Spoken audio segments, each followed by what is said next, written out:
In this video, we'll be telling you 9 reasons why an INFJ is intimidating. INFJs often intimidate people without meaning to. Whether you have an INFJ friend or are a part of this rare personality type yourself, this video will help you understand why other people find INFJs intimidating. Now, INFJs are people who are introverted and intuitive feelers and judgers. Some people might call them idealists and advocates, but that's just because of how complex these individuals are. Even though an INFJ will be the most dedicated and loyal friend you'll ever have, they'll still do whatever it takes to avoid facing conflict in their relationships. Similarly, these people don't talk too much but are still fierce perfectionists who will work to the ends of the earth to achieve their goals. All of this sounds a little intimidating, doesn't it? Since INFJs are reserved and high-achieving individuals, they can come off as quite scary for other personality types. Plus, it really doesn't help that INFJs are the rarest personality type. People just misunderstand them all the time. Without further ado, here are the top 9 reasons why an INFJ is super intimidating for other people. Reason number 9, their INFJ stare. Wait, what's the INFJ stare? Well, it's a term that refers to the typical soul-piercing stare that many INFJs have. If you ask them about it, they'll just say it's their thinking expression, but it can totally make someone freeze in their tracks. You might catch an INFJ sitting in a cafe and staring into the distance. Heck, they might just be staring at the ceiling or a wall with such intensity. But if the INFJ stare gets settled on you, then you might feel like they're reading your soul. The most intimidating part of all of it is that INFJs don't break eye contact for a second while they're staring at you like that. But hey, they don't mean to intimidate anyone. They're just staring at you out of pure intrigue or enthusiasm about something you said. Since these individuals are quite introverted, they don't sense the social cues that you're supposed to break eye contact after a few seconds. In another case, an INFJ might be trying to read you when they're giving you the stare. There's no denying that these individuals are experts at judging anyone's nature and intentions by just reading their body language, observing facial expressions, and absorbing their vibe. In a whole different case, an INFJ might give you the stare when they're deeply engrossed into the conversation. In fact, they might just be daydreaming about something else entirely, and you coincidentally happen to stand within their gaze. Many people get intimidated by this stare because it's quite intense.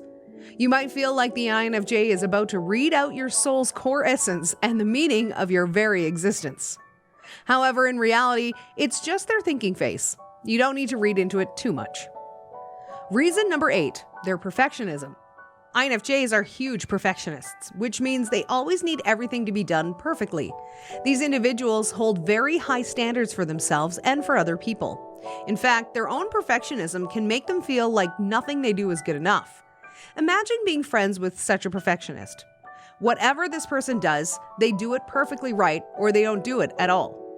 After a while, you might find yourself comparing your own behaviors to the INFJ. Unfortunately, such comparisons will only end up hurting your self-esteem and possibly your friendship too. INFJs are the kind of perfectionists that refuse to give up, no matter what the consequence is. Of course, this creates such high standards that are almost impossible to reach.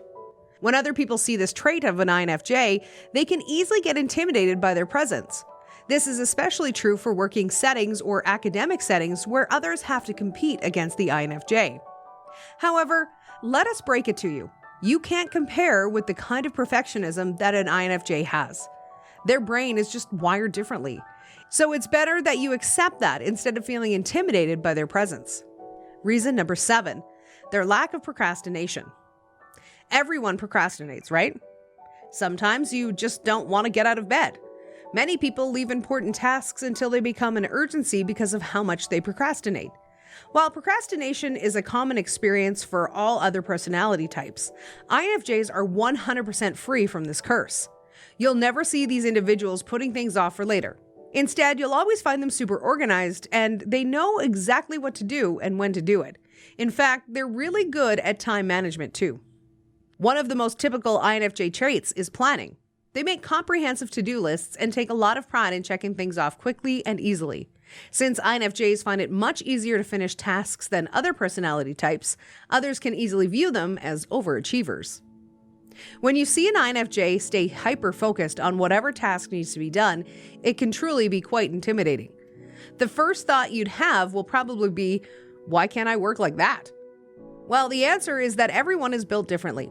INFJs aren't trying to intimidate anyone with their superhuman organizational skills. That's just the way their brain works. Reason number 6, their mysteriousness. INFJs are known to be super private people. Even if you've known an INFJ for years, we'd bet you can't tell us 5 extremely personal facts about them.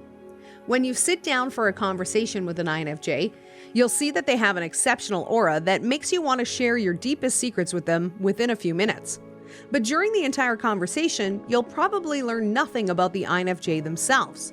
It's not that INFJs want to deceive other people by not talking about themselves, it's just that they like to keep things to themselves. Other people are quick to share their secrets with an INFJ because these individuals give off some kind of rare, confident energy. Even though people feel a little exposed in front of INFJs, they still have a comforting feeling that their secrets are safe. No matter how much you try to figure out the INFJ, you'll probably have no luck. And yeah, that's why these individuals are so intimidating. Why does everyone share their secrets with them? What's so different about this personality type? Why don't you know anything about the INFJ? All these questions are pretty normal for anyone who has interacted with this rare personality type. The truth is that mysteriousness is just part of their personality. They're introverts, remember? Reason number 5, their unwavering devotion. INFJs are typically idealistic, which makes them super determined, passionate, and devoted. Despite their huge cloak of mystery, INFJs simply can't hide these few incredibly strong character traits about them. With that level of devotion towards everything they do, INFJs hold all their values and interests in high regard. Their dreams and aspirations almost always have a meaningful value that they hold very close to their heart. Everyone knows that INFJs are big on helping other people, understanding how others' thought process works, and work towards a life of freedom and total autonomy. When anyone sees that from a distance, it can be quite intimidating to look at. The main reason why people find INFJs intimidating is because their own devotion to things can barely match the unwavering devotion that this rare personality type has. There's no denying that INFJs have an all or nothing kind of approach to life, which obviously comes from their perfectionism trait. When INFJs set a goal for themselves, they need to move towards it at all costs. But what's even more intimidating for other people is the kind of goals that INFJs set for themselves.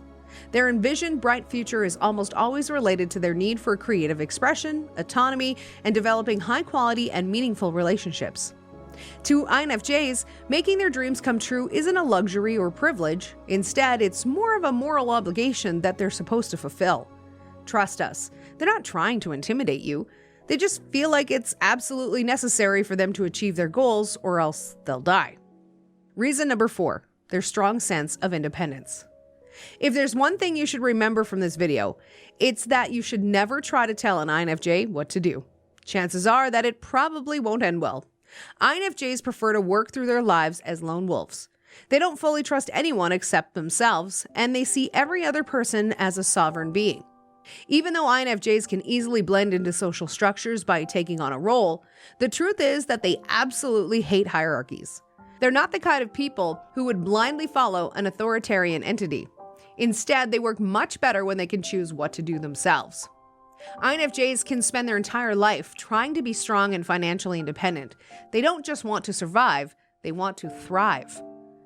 Now, when you have such huge goals, you're bound to be devoted and have perfectionist traits, right? Well, apart from being independent, INFJs also care very deeply about carrying their friends and their family through difficult times. They want to become somebody that other people can easily rely on. Because of this strong sense of independence, it can be quite intimidating for others to see INFJs in their element.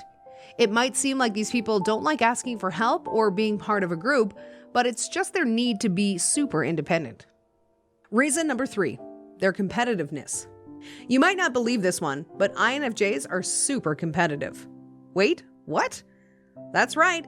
Under that soft-spoken and warm, empathetic nature is some incredibly fierce competitiveness. Since INFJs are super devoted and passionate individuals, they absolutely thrive on challenges. Whether that's real sports or video games, INFJs can come off as super competitive people who always need to win.